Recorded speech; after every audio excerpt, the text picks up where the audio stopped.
तुम्ही पाहत आहात MCN न्यूज मराठी। सातपुडा पर्वताच्या पायथ्याशी वसलेल्या बुलढाणा जिल्ह्यातील जळगाव जामोद शहरात 16 मार्चच्या मध्यरात्रीपासून 17 मार्चच्या पहाटेपर्यंत बिबट्याचा वावर असल्याचे निदर्शनास आले आहे। जळगाव जामोद विधानसभा मतदारसंघाचे आमदार डॉ. संजय कुटे यांचे निवासस्थान असलेल्या सिद्धिविनायक नगर परिसरात बिबट्याचा सर्वप्रथम वावर CCTV मध्ये फुटेजच्या आधारे दिसून आला आणि त्यानंतर महात्मा फुले कन्या शाळा दी न्यू इरा हायस्कूलच्या परिसरातील CCTV कॅमेऱ्यामध्ये बिबट्याची हालचाल सकाळी 5:43 दरम्यान कैद झाली। या पार्श्वभूमीवर आमदार संजय कुटे यांचे स्वीय सहाय्यक निलेश शर्मा यांनी वन विभाग, पोलीस प्रशासन, महसूल विभाग, शाळा, कॉलेज आणि नगर परिषद प्रशासन यांना सकाळी 5 वाजता कॉल करून या संदर्भात लक्ष देण्याच्या सूचना केल्या। तसेच नागरिकांना सतर्क राहण्याचे आवाहन केले आहे। या बिबट्याला जेरबंद करण्यासाठी वन विभाग आणि संबंधित प्रशासकीय यंत्रणा पूर्णपणे सक्रिय असून ठिकठिकाणी गस्त वाढवण्यात आली आहे। रात्रीपासून बिबट्याचा वावर असल्याची माहिती काही पदाधिकारी तसेच मुस्लिम युवकांनी दिल्याने अनेक परिसरातील नागरिक सतर्क झाले आहेत। परंतु सोशल मीडिया आणि फेसबुकवर बिबट्याऐवजी वाघाचे दर्शन असा फेक नरेटिव्ह काही राजकीय पदाधिकारी तसेच शासकीय निवृत्त अधिकारी यांनी केल्याने नागरिकांमध्ये संभ्रम निर्माण झाला होता।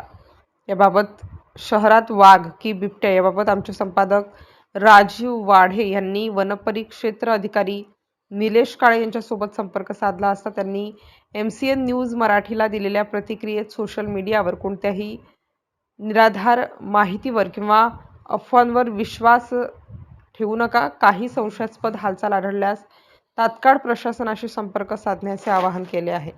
MCN न्यूज मराठीकरिता वैभव वडोदेसह रवींद्र शिरस्कार, जळगाव। मध्यरात्री जवळपास 2:30 वाजायच्या सुमारास जळगाव जामोद नगर परिषदेच्या हद्दीमध्ये वन्य प्राणी बिबट असल्याच्या बाबत वन विभागाला माहिती मिळाली। त्या अनुषंगाने वन विभागाला माहिती मिळताच वन विभागाचे आमचे वनपाल पात्रीकर त्याचबरोबर ती वनरक्षक गावाने आणि वनरक्षक गावंडे यांनी तातडीने जाऊन जागेवरती पाहणी केली असता आणि शहनिशा केली असता सदरचा वन्य प्राणी हा बिबट असल्याचे दिसून आले। त्याचबरोबर ती CCTV फुटेजमध्ये सुद्धा नगर परिषदेच्या विविध भागामध्ये जसं की न्यू इरा स्कूल असेल आणि ज्या ज्या घरांवरती CCTV आहेत तर त्या भागात देखील पाहणी केली असता सदरचा प्राणी हा वन्य प्राणी बिबट असल्याचेच खात्री पटलेली आहे। तर त्या अनुषंगाने बुलढाणा येथील रेस्क्यू टीमला पाचारण करण्यात आलेलं होतं आणि त्या अनुषंगाने सदर पूर्ण भागामध्ये बुलढाणा येथील रेस्क्यू टीम असेल, त्याचबरोबर ती वनपरिक्षेत्र कार्यालय जळगाव जामोदमधील टीमच असेल, त्याचबरोबर ती जळगाव तहसीलचे तहसीलदार माननीय पवन पाटील साहेब असतील, त्याचबरोबर ती मुख्याधिकारी जळगाव नगर परिषदेचे सूरज चव्हाण साहेब हे देखील सोबत होते आणि त्याचबरोबर ती पूर्ण टीमने सदरचा परिसर हा पिंजून पाहिला असता सदरचा वन्य प्राणी बिबट आम्हाला कुठेही सध्या स्थितीमध्ये निदर्शनास आलेला नाही। तरी देखील खबरदारीच्या उपाययोजना म्हणून सर्व नागरिकांना वन विभागातर्फे आवाहन करण्यात येते की मॉर्निंग वॉकसाठी शक्यतो एकटे जाऊ नका। सुनसान किंवा झाडाझुडपांनी वेढलेले किंवा कमी वर्दळीचे रस्ते शक्यतो टाळा।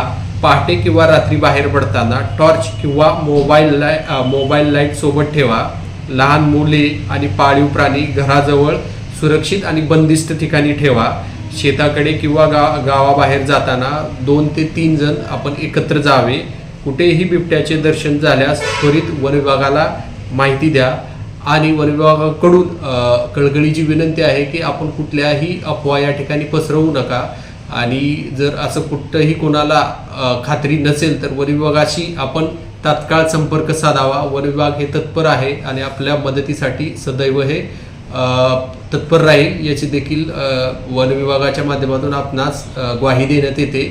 त्याचबरोबर ती सदरचा वन्य प्राणी हा मनुष्य प्राण्याला टाळण्याचा प्रयत्न करतो, त्यामुळे सदरचा वन्य प्राणी आपल्या समोर अचानकपणे आला तर आपण घाबरून न जाता त्याच्यापासून सुरक्षित अंतर ठेवावे जेणेकरून तो आपल्यापासून दूर जाऊन आडोशाला जाईल आणि त्यानंतर वन विभागाला आपण तात्काळ संपर्क साधावा। पुढील जी नियमानुसार असेल ती कारवाई करण्यात येईल।